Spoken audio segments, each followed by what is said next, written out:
दोस्तों, स्वागत है आपके अपने YouTube चैनल अधिकारी जीएस में। तो हमने दो वीडियो में भारतीय संवैधानिक राज्य व्यवस्था की पृष्ठभूमि में हम लोग भारत का संवैधानिक विकास को हमने देखा था। ठीक है, तो भारत के संवैधानिक विकास को हमने देख लिया है, उसका थ्योरी पार्ट पूरा हमने कवर कर लिया है। अब देख लेते हैं यूपी पीसीएस और आरओ और अन्य जो यूपी के एग्ज़ाम हैं उनमें कौन कौन से क्वेश्चन आए हैं, उस हिसाब से हम लोग देख लेते हैं। ठीक है, कौन कौन से क्वेश्चन आए हैं।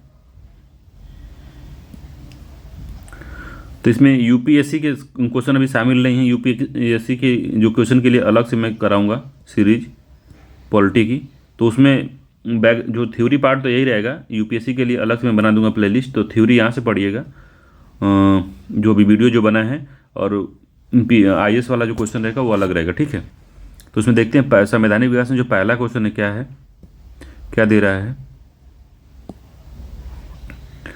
तो पहला क्वेश्चन है, कह रहा है कि भारत सरकार अधिनियम 1919 आधारित था। तो इसके बारे में हमने बताया है आपको वीडियो में कि मार्ले मिंटो सुधार पर आधारित था, मॉन्टेग्यू चेम्सफोर्ड पे, रैमसे मैकडोनाल्ड अवार्ड पे, नेहरू रिपोर्ट पे। तो ये 1919 में आया था मॉन्टेग्यू चेम्सफोर्ड रिचार्ज जो ये था अधिनियम। तो जो एक आया था 1909 में, ठीक है, एक जो था 1909 में, तो ये छोटा है। 1909 1919 से छोटा है। तो इसमें छोटे छोटे बात है। देखिए जो मार्ले मिंटो है, देखिए छोटी छोटी इसमें लिखा हुआ है। मॉन्टेग्यू देखिए बड़ा है, चेम्सफोर्ड भी बड़ा है। तो बड़ा वाला जो है 1919 मतलब बड़े वाले से, या छोटा वाला जो है छोटे वाले से। तो इस तरह से याद रख लीजिएगा, एक याद करने की ट्रिक टाइप समझ लीजिए इसको। तो कहेगा, अगर पूछेगा मार्ले मिंटो सुधार, तो इसको 1909 लिखेंगे, और मॉन्टेग्यू चेम्सफोर्ड पूछेगा तो 1919 लिखेंगे इसमें। ठीक है, तो ये 1919 में आया था, बी इसका आंसर सही है, याद रखिएगा। इसकी पूरी थ्योरी हमने पढ़ा दिया है। अगर आपको देखनी भी है, अगर इसका व्याख्या अगर पढ़नी, तो आप इसको पढ़ सकते हैं। ठीक है, तो इसमें पहली बार द्विसदनीय व्यवस्था, यही इंपॉर्टेंट है, और प्रत्यक्ष निर्वाचन का इसमें बात की गई थी। ठीक है, और केंद्रीय प्रांतीय विषय की सूची की पहचान की गई इसमें, और प्रांतीय विषयों को दो भागों में विभक्त किया गया, एक हस्तांतरित विषय, एक आरक्षित विषय। एक लोक सेवा आयोग के गठन की बात इसमें की गई, 1926 में लोक सेवा आयोग बना। ठीक है, पहली बार केंद्रीय बजट को राज्य बजट से अलग कर दिया गया इसमें। ठीक है, तो ये सब भाग है। तो एक क्विक रिवीजन करना चाहें तो कर सकते हैं, बाकी मैं थ्योरी में ही सब कुछ पढ़ा ही दिया है। ठीक है, अगला है कि संविधान सभा, दूसरा क्वेश्चन इसमें आ गया। संविधान सभा का प्रथम सत्र कब हुआ था, तो याद रखिएगा इसको, 9 दिसंबर को, 16 अगस्त को, 26 जनवरी 1948 को, और 26 नवंबर 1946 को। तो 9 दिसंबर 1946 को हुआ था, तो ए आंसर इसका सही है। ठीक है, तो याद रखिएगा इसको। अगला है कि गवर्नर जनरल का पद पहली बार किस अधिनियम के अंतर्गत लाया गया था। पहले गवर्नर था, बताया था ना, क्रोनोलॉजी, गवर्नर था। 1764 के बाद से गवर्नर बना। गवर्नर जनरल जो था, ये बंगाल का गवर्नर था, याद रखिएगा। और गवर्नर जनरल बना था, बंगाल का गवर्नर जनरल कब बना था, तो 1773 ईस्वी में बना। अब फिर बना भारत का गवर्नर जनरल कब बनाए, तो 1833 में बना। फिर से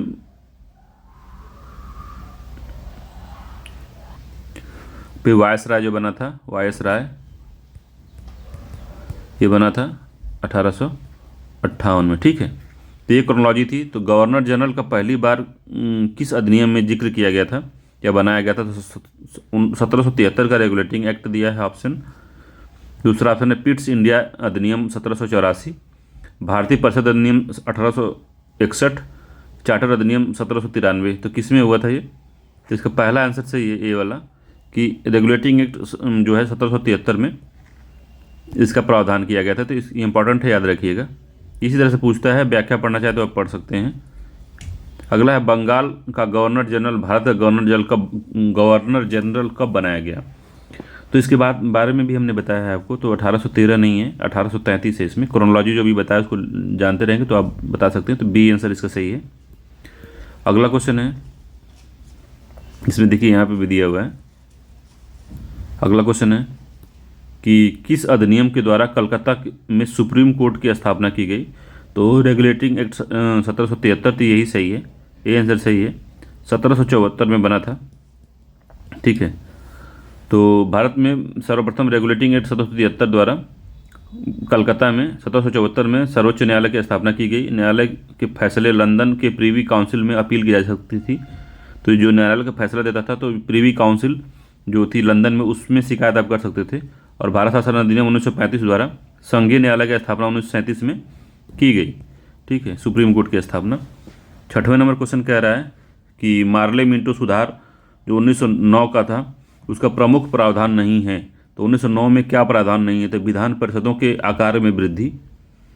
ठीक है, केंद्रीय विधान परिषद में सरकारी बहुमत, ये भी ठीक है। सांप्रदायिक और पृथक निर्वाचन पद्धति, तो ये भी ठीक है।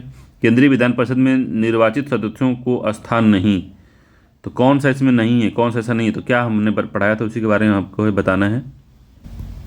तो जो इसे डी वाला ऑप्शन है ये गलत दिया हुआ है, तो यही प्रावधान नहीं था। उसमें केंद्रीय विधान परिषद में निर्वाचित सदस्यों का स्थान था, इसमें नहीं दिया है, इसमें था ये। ठीक है, तो डी वाला आंसर सही है। बाकी आप इसमें पढ़ सकते हैं, आपको पता चल जाएगा। ठीक है, अगला क्वेश्चन कह रहा है कि निम्नलिखित में से कौन से अधिनियम में ब्रिटेन में एक ऐसे नियंत्रण बोर्ड की स्थापना का प्रावधान किया जिसके माध्यम से ब्रिटिश सरकार भारत में ईस्ट इंडिया कंपनी के दीवानी, सैनिक और राजस्व संबंधी मामले पर पूरा नियंत्रण रख सके। तो कौन से अधिनियम में ऐसा बात की गई थी? तो कौन सा प्रावधान था इसमें? तो 1773 का रेगुलेटिंग एक्ट था, या 1784 का ईस्ट इंडिया एक्ट था, 1833 का चार्टर अधिनियम था, या 1858 का भारत शासन अधिनियम था। तो ये क्वेश्चन काफ़ी ट्रिकी है। अगर थोड़ा सा आप कॉन्सेप्चुअल तरीके से पढ़े हैं, मेरा वीडियो आपने 1-2 बार देखा है, तो आप इस बात को समझ सकते हैं, अदरवाइज थोड़ा दिक्कत होगी। तो क्वेश्चन आप फिर से पढ़ के समझिए इसको। निम्नलिखित में से कौन से अधिनियम ने ब्रिटेन में एक ऐसे नियंत्रण बोर्ड की स्थापना का प्रावधान किया जिसके माध्यम से ब्रिटिश सरकार भारत में ईस्ट इंडिया कंपनी के दीवानी, सैनिक और राजस्व संबंधी सभी मामलों पर पूरी तरह नियंत्रण कर सके? तो हमने बताया था 1784 का पिट्स इंडिया एक्ट के बारे में बताया था कि इसमें बोर्ड ऑफ कंट्रोल BOC की स्थापना की गई थी, जिसका राजनीतिक कार्य दिया गया इसको। ठीक है, इसने राजनीतिक कार्य को पूरी तरीके से संभाला और इसने नियंत्रण रखा दीवानी मामले, सैनिक वाले प्रावधान और राजस्व संबंधी मामले पे कंट्रोल करना संसद ने इस पर चालू किया। तो पिट्स इंडिया एक्ट है इसका बी आंसर से। ये इंपॉर्टेंट क्वेश्चन है काफ़ी है। ठीक है, अगला है कि ब्रिटिश सरकार के किस अधिनियम ने सबसे पहली बार भारत में शिक्षा के लिए 1 लाख रुपए दिए थे? इसके बारे में भी हमने बताया था। तो वुड्स का डिस्पैच था, तो ये नहीं है। तो ये डेट याद रखिएगा, वुड्स डिस्पैच 1854 में आया था, जब डलहौजी का लास्ट समय चल रहा था। चार्टर अधिनियम 1813, चार्टर अधिनियम 1853, भारत परिषद अधिनियम 1892। तो चार्टर अधिनियम 1813 है, बी आंसर इसका सही है, याद रखिएगा। इसमें ही 1 लाख रुपए का देने का प्रावधान किया गया था, ताकि जो भारतीय साहित्य के पुनरुत्थान और स्थानीय विद्वानों को प्रोत्साहन देने के लिए और भारतीय शिक्षा पे खर्चा करने के लिए बात कही गई थी। ठीक है, याद रखिएगा। अगला है 9 नंबर का कि निम्नलिखित अधिनियम में से किस अधिनियम द्वारा गवर्नर जनरल की परिषद में एक विधि सदस्य की अभिवृद्धि की गई? तो कौन था? मॉन्टेग्यू चैम्सफोर्ड सुधार अधिनियम 1919, भारत सरकार अधिनियम 1935, भारत परिषद अधिनियम 1861 या चार्टर अधिनियम 1833। तो इसके बारे में मैंने डिटेल में पढ़ाया था। तो चार्टर अधिनियम 1833 में मैकाले जो था, लॉर्ड मैकाले फर्स्ट विधि अधिकारी था ये। ठीक है, तो 1833 के चार्टर अधिनियम में यह बात हुई थी। ठीक, अगला है 10 नंबर का कि कंपनी के व्यापारिक तथा राजनीतिक कार्यों को किस एक्ट के द्वारा अलग किया गया? तो कंपनी के व्यापारिक तथा राजनीतिक कार्यों के लिए किस एक्ट ने अलग किया इसको? कंपनी के जो व्यापारिक कार्य थे और राजनीतिक कार्य थे कब अलग हुए? तो किसने अलग किया था? तो बताया था जो पिट्स इंडिया का कंपनी के व्यापारिक और राजनीतिक कार्य को किस एक्ट ने अलग किया? तो अब बताया था इसको कि पिट्स इंडिया जो एक्ट था उसमें राजनीतिक कार्य को BOC और प्रशासनिक कार्य को COD संभालेगा। तो इसी में 1884 का जो था, 1784 का जो एक्ट था, इसी में अलग किया गया था। तो इसका डी आंसर सही है, नन ऑफ दी इसमें सही आंसर है। ठीक है, इनमें से कोई नहीं। अगला है 11 नंबर का, किस अधिनियम ने पहली बार भारतीयों को अपने देश के प्रशासन के कुछ हिस्से को लेना संभव बनाया था? तो 1833, 1853, ये दोनों ही नहीं है। गवर्नमेंट ऑफ इंडिया एक्ट 1858, तो ये भी नहीं है। ये है इंडिया काउंसिल एक्ट 1861 में प्रावधान किया गया था कि भारत परिषद अधिनियम द्वारा 1861 में। ठीक है, तो डी इसका आंसर सही है, इसी में प्रावधान किया गया था, जिसमें पोर्टफोलियो का जो लॉर्ड कैनिंग था उस समय वायसराय, पोर्टफोलियो विभागीय प्रणाली की शुरुआत की थी। इसी में उसने अपनी विस्तारित परिषद में कुछ गैर सरकारी सदस्यों की नियुक्ति का प्रावधान था, जिसमें उसने शामिल भी किया था। ठीक है, तो यही इंपॉर्टेंट है। देखिए, इस तरह के क्वेश्चन जो पढ़ाए हैं, हम बार बार जिस पर जोर दे रहे थे कि इस तरह क्वेश्चन पूछता है तो पूछता है। अभी 10-12 क्वेश्चन इसका अभी IAS वाले होंगे जो UPSC में पूछा गया है। ठीक है, 12 नंबर क्वेश्चन है, 1861 के अधिनियम की प्रमुख विशेषता क्या थी? तो गवर्नर जनरल को आवश्यकता पड़ने पर अध्यादेश जारी करने का अधिकार दिया गया। तो अब गवर्नर जनरल यहाँ लिखना गड़बड़ है, यहाँ वायसराय लिखना जरूरी था। ठीक है, वायसराय लिखना यहाँ जरूरी है, पर गवर्नर जनरल लिखा है तो ये भी सत्य है। ठीक है, प्रमुख विशेषता यही थी पहली वाली। प्रांतों को स्थानीय विषयों के संबंध में कानून बनाने का अधिकार दिया गया। तो ऐसा नहीं था। उत्तरदायी शासन की स्थापना की गई, तो ये भी नहीं था, ये भी नहीं था। 1900 में दिया गया है, 1900 के पार ये सब बात हुई है। तो इसका ए आंसर सही है, याद रखिएगा। ठीक है, तो 1861 में ये पूरा दिया गया, इसको आप आराम से पढ़ सकते हैं, इसको हमने पूरा डिटेल में पढ़ाया है।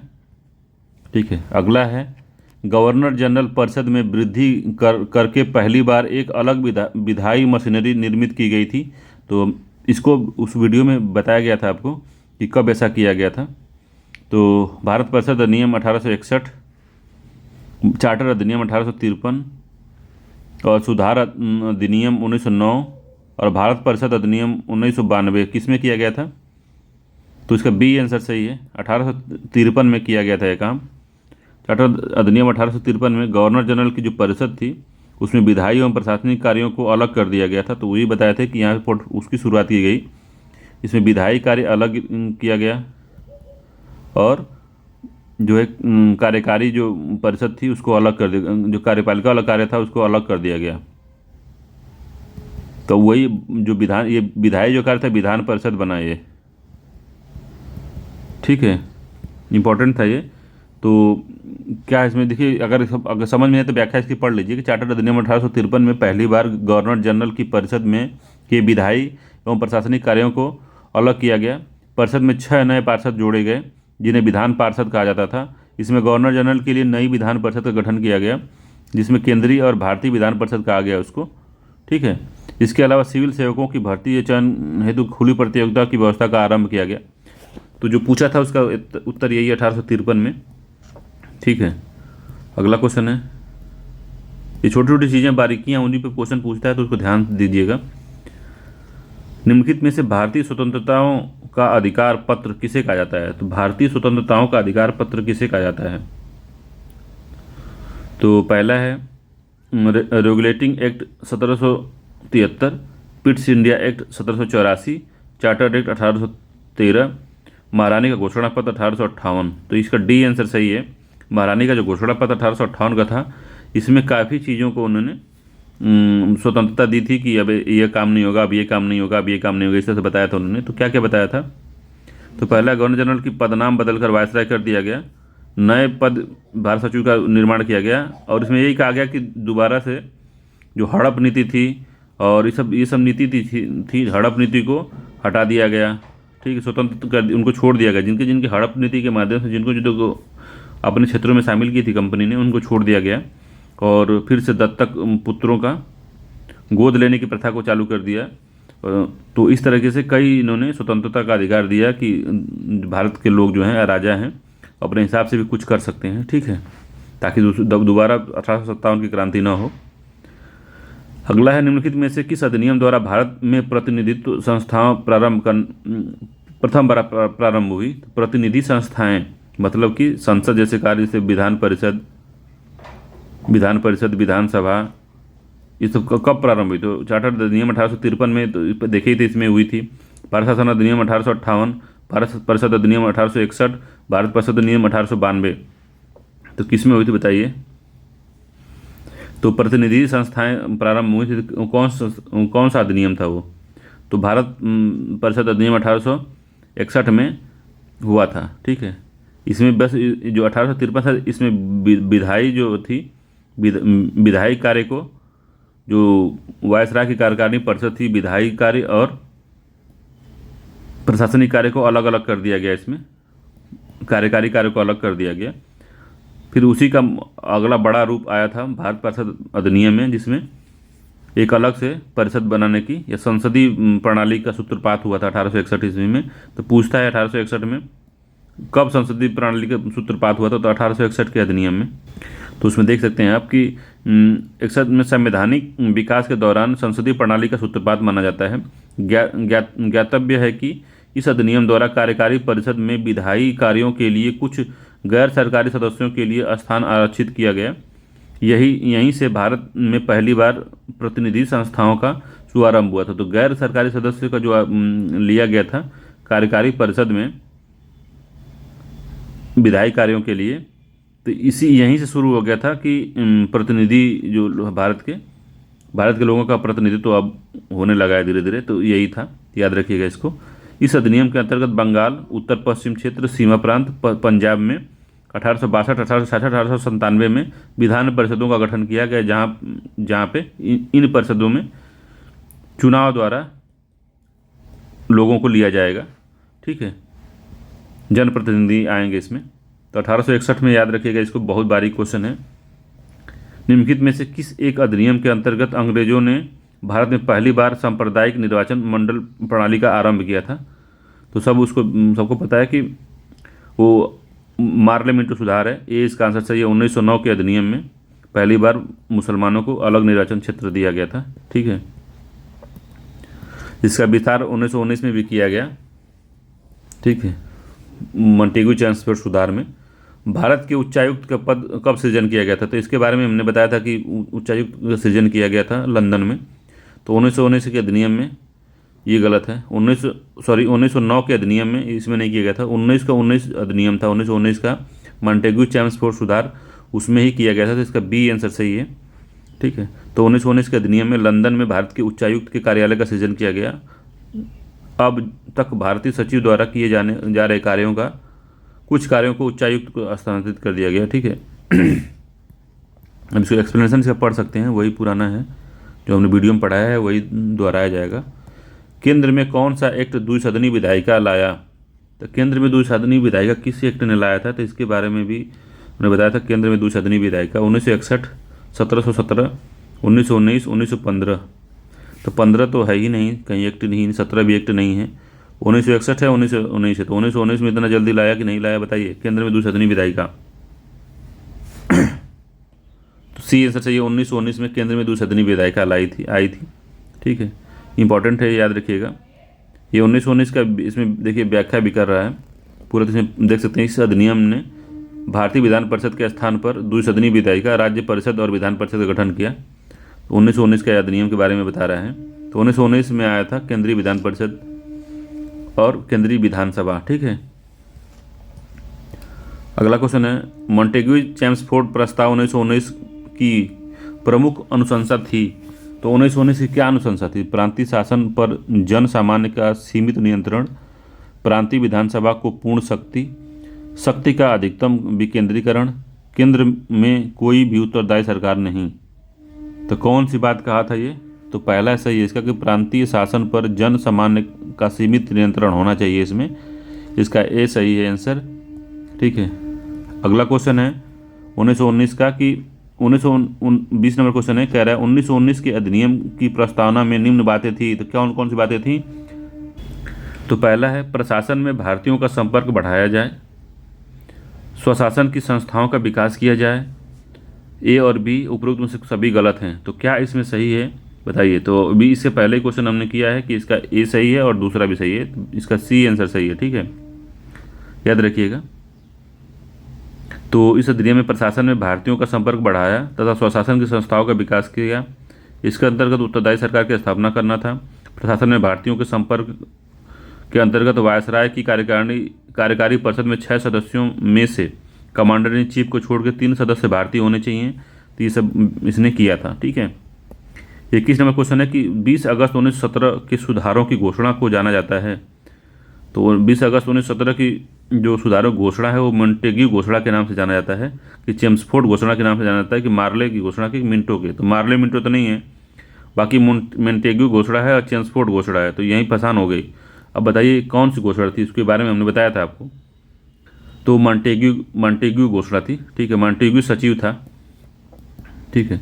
तो सचिव ने 20 अगस्त 1917 को के सुधारों को मॉन्टेग्यू सुधार के नाम से जाना जाता है। इंपॉर्टेंट है ये सचिव था, भारत सचिव था ये मॉन्टेग्यू। चेम्सफोर्ड जो था वायसराय थे भारत के। 22 नंबर क्वेश्चन है, निम्नलिखित में से कौन सा एक सही है। तो भारतीय संविधान में मूल अधिकारों को शामिल करने के लिए नेहरू रिपोर्ट 1928 ने समर्थन किया था। प्रथम, जैसे भारत सरकार अधिनियम 1935 ने मूल अधिकारों को प्रश्रय दिया। अगस्त प्रस्ताव 1940 में मूल अधिकारों को शामिल किए गए थे। कृषि मिशन 1942 में मूल अधिकारों को प्रश्रय दिया। तो कौन सा इसमें सही है बताना है। 22 नंबर का बताइए कौन सा सही है। तो मूल अधिकार के बारे में सच में पढ़ाया नहीं गया है, हम अपने वीडियो में नहीं बताएं इसको, मगर इसमें समझ लीजिए। तो इसीलिए क्वेश्चन किया जाता है ताकि आपको वैरायटी पता चले। तो पहला इसका सही है कि भारतीय संविधान में मूल अधिकारों को शामिल करने के लिए नेहरू रिपोर्ट 1919 ने समर्थन किया था। तो ए इसका आंसर सही है। इंपॉर्टेंट क्वेश्चन है ये। अगला है, अगर चाहें तो एक्सप्लेनेशन इसका पढ़ सकते हैं आपको, अगर आपको लगता है कि ज़रूरत है इसकी तो आप इसको पढ़ सकते हैं। वैसे भी जब हिस्ट्री का जो लेक्चर होगा तो इसमें इसको बताया जाएगा। ठीक है। अगला क्वेश्चन है, देख कितनी बार इसको पूछा है, देख सकते हैं। किस अधिनियम के द्वारा अंग्रेजों ने अखिल भारतीय संघ का प्रस्ताव किया था। तो इसके बारे में हमने पढ़ के बताया था एक चीज़ कि कब हुआ था। तो ये भारत सरकार अधिनियम 1935 है। डी इसका आंसर सही है।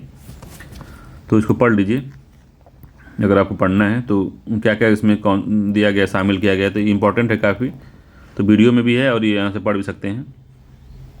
इसका नोट्स बना के आप देख भी सकते हैं बार बार, क्योंकि कई बार पूछा है इसको एग्जाम में। भारतीय शासन अधिनियम 1935 के द्वारा स्थापित संघ में अवशिष्ट शक्तियाँ किसके पास थी। जो अवशिष्ट शक्तियाँ थी तो वायसराय के पास थी, उन्हें लिखा हुआ था वायसराय के पास होगी। ठीक है। तो संघीय विधानमंडल के पास क्या है, गवर्नर जनरल के पास क्या है, प्रांतीय विधानमंडल के पास कहा है, और क्या कहा है, और प्रांतीय राज्यपाल के पास। तो गवर्नर के पास होगी, वायसराय के पास। तो इसका बी आंसर सही है। बी आंसर ठीक है इसका। ठीक है। 24वें का बी है। 25वें का है कि भारत निम्नलिखित में से किस एक अधिनियम द्वारा भारत में संघीय न्यायालय की स्थापना की गई। 1861 में नहीं, 1909 में भी नहीं, 1919 में भी नहीं। अगला कौन सा है, उपरोक्त में से कोई नहीं। तो ये डी इसका आंसर सही है, उपरोक्त में से कोई नहीं है। तो भारतीय संघीय न्यायालय की स्थापना जो है 1 अक्टूबर 1937 में हुआ था। वो भारत शासन अधिनियम 1935 के द्वारा 37 में हुआ था। 1935 में प्रावधान था संघीय न्यायालय का, सुप्रीम कोर्ट का। ठीक है। तो इसका डी आंसर सही है, याद रखिएगा। 26 नंबर क्वेश्चन कह रहा है कि निम्नलिखित अधिनियम में से वर्मा भारत से अलग कब हुआ था। तो वर्मा भारत से अलग हुआ था, इसको भी हमने बताया था कि वर्मा जो है भारत से अलग 1935 में हुआ था। सी आंसर सही है। 1935 के अधिनियम में वर्मा भारत से अलग हो गया था। तो 1935 का अधिनियम नीचे दिया गया है, तो इसके बारे में आप आराम से पढ़ सकते हैं। वर्मा को पूर्णतः भारत से अलग कर दिया गया। ठीक है। अगला है, निम्नलिखित में से कौन सा एक भारत शासन अधिनियम 1935 में स्वीकार किया गया महत्वपूर्ण और अस्थायी अवयव नहीं है। तो देश के लिए लिखित संविधान, विधानमंडल के लिए निर्वाचित एवं जवाबदेही प्रतिनिधित्व, एक संघ की योजना। तो एक संघ की योजना तो थी। विधानमंडल के लिए सरकारी सदस्यों का समवाचित नॉमिनेट किया जाना। तो क्या इसमें नहीं था। 27 का आंसर बताना है, क्या इसमें नहीं था बताइए। तो पहला नहीं था, देश में लिखित संविधान की इसमें बात नहीं की थी। बाकी तीनों था, विधानमंडल के लिए निर्वाचित सदस्यों जवाबदेही प्रतिनिधित्व था, एक संघ की योजना भी थी, और विधानमंडल के लिए सरकारी सदस्यों का नॉमिनेट भी करना था, इसमें शामिल था। तो इसका ए आंसर से ये वाला मामला नहीं था इसमें। 28 नंबर क्वेश्चन कह रहा है, गवर्नमेंट ऑफ इंडिया एक्ट 1935 को किसके दासता का एक नया अधिकार पत्र कहा था? किसने कहा था कि दासता का एक नया अधिकार पत्र है 1935 का अधिनियम? महात्मा गांधी ने, जवाहरलाल नेहरू, सरदार पटेल ने या राजेंद्र प्रसाद ने? तो किसने कहा था?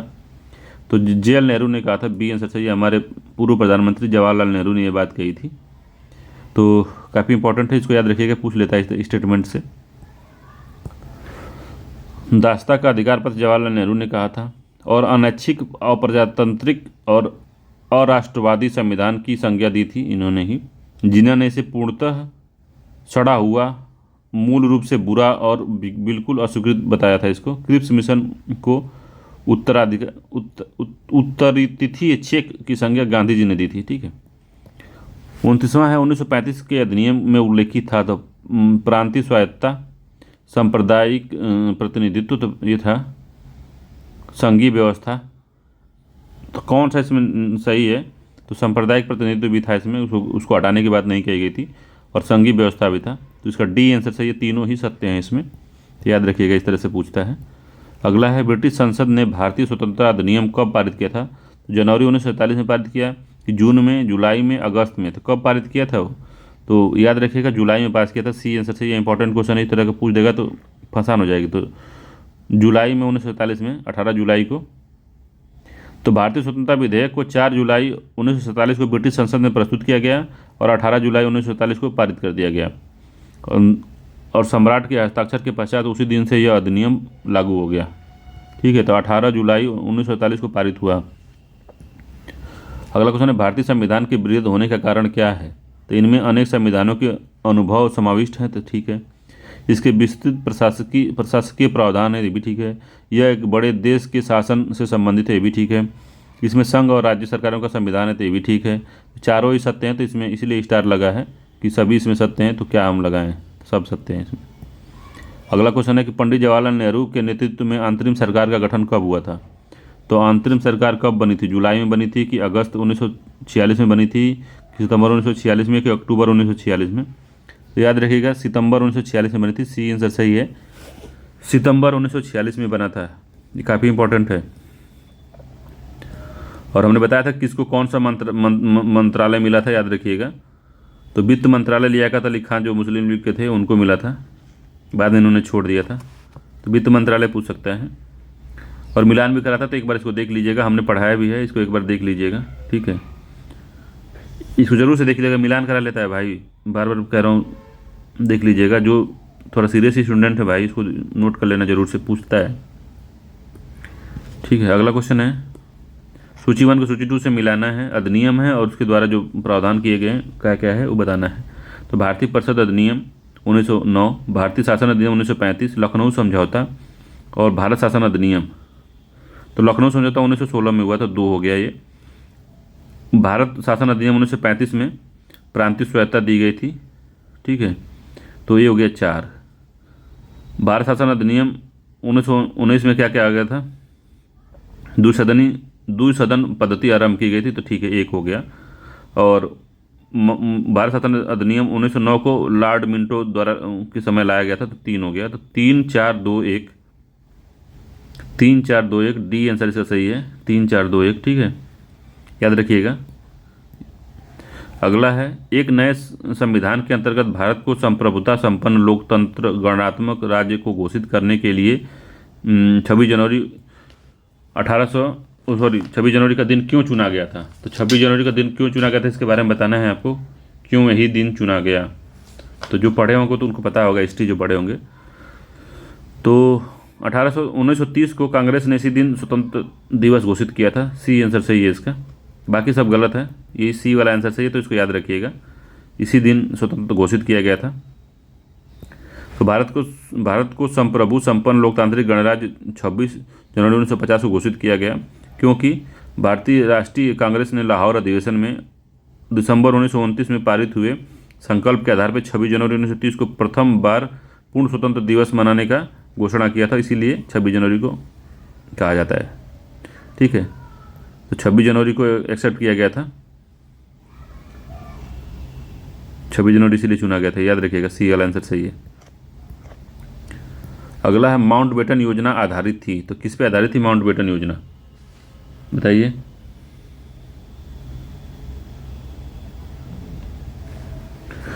तो ब्रिटिश सरकार की निरंतरता पे नहीं,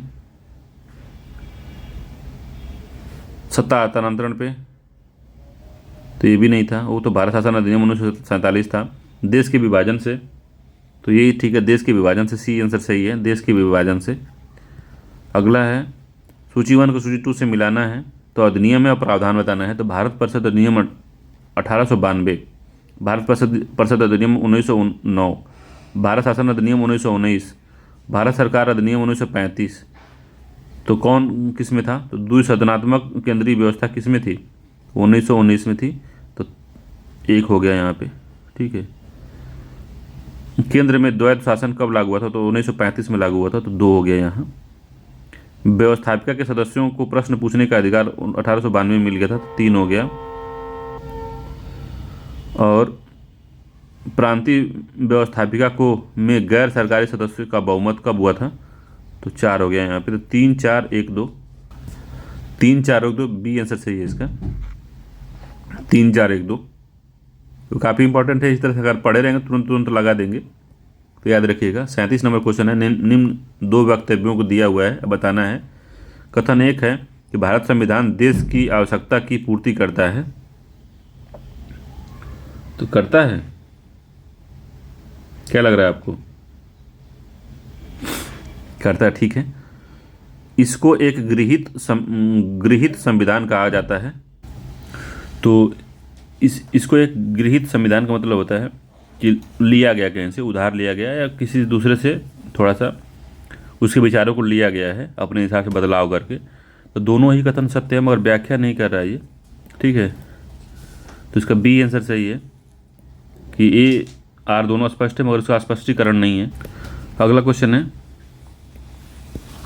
तो उसको देख लीजिए, व्याख्या देखनी है तो विश्व का सबसे बड़ा लिखित संविधान हमारा भारत का है, और 395 अनुच्छेद है, 22 भाग हैं और 8 अनुसूचियाँ नहीं। अब फिलहाल जब बना था तब 8 अनुसूचियाँ थी, अब 12 हो गई हैं, ठीक है।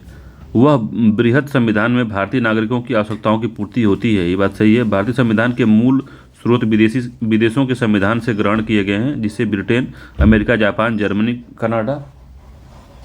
कनाडा और सोवियत संघ है, ठीक है। अगला 38 नंबर क्वेश्चन कह रहा है कि भारत सरकार अधिनियम 1935 का संघीय भाग लागू नहीं हुआ, क्योंकि?